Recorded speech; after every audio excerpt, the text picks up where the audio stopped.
Well, former U.S. Attorney and Attorney General of Guam, Alicia Limtiaco, has been named the board chairperson for the Hope and Healing Program.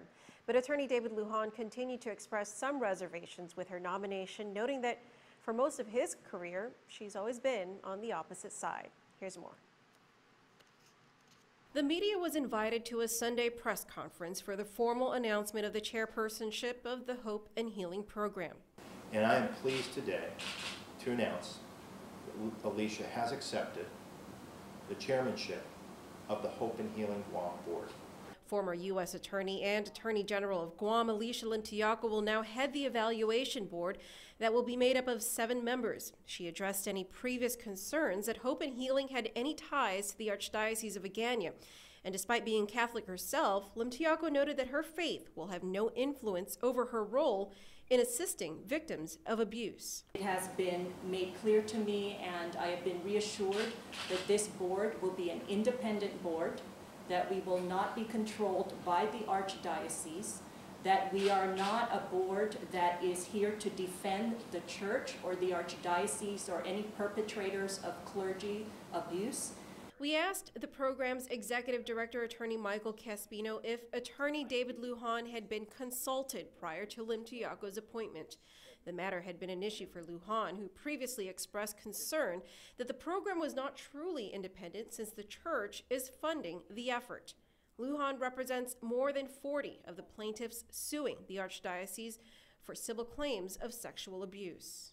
His initial reaction was very positive, but he said he'd think about it for a couple days. But he said it was a very positive choice. The only reservation I have is simply that, Alicia has always been on opposite sides. I'm still feeling it out. I've not quite agreed to it, but so far, everything, the people I talk to, have nothing but positive to say. Those people, says Lujan, are trusted confidants and colleagues who highlighted Limtiaco's background in litigating abuse cases, including sexual abuse cases. That I should let Mr. Caspino know by sometime this week. Caspino emphasized that Limtiaco's nomination was not necessarily made because of her legal background, but because of her work in advocating for victims of abuse. It was the character, it was the integrity, and the respect that she garners throughout the island. But I can say that just about every person I've talked to out there had nothing but respect for Ms. Limtiaco and nothing but great things to say about her.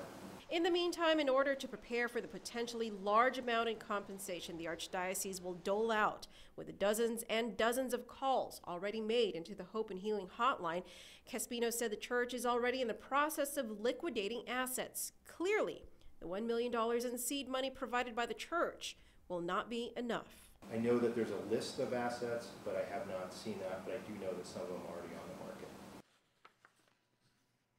And Caspino says a separate board was also created to oversee the administration of the Hope and Healing Program. The 3-member board will be announced tomorrow. You can watch yesterday's press conference on our Facebook page.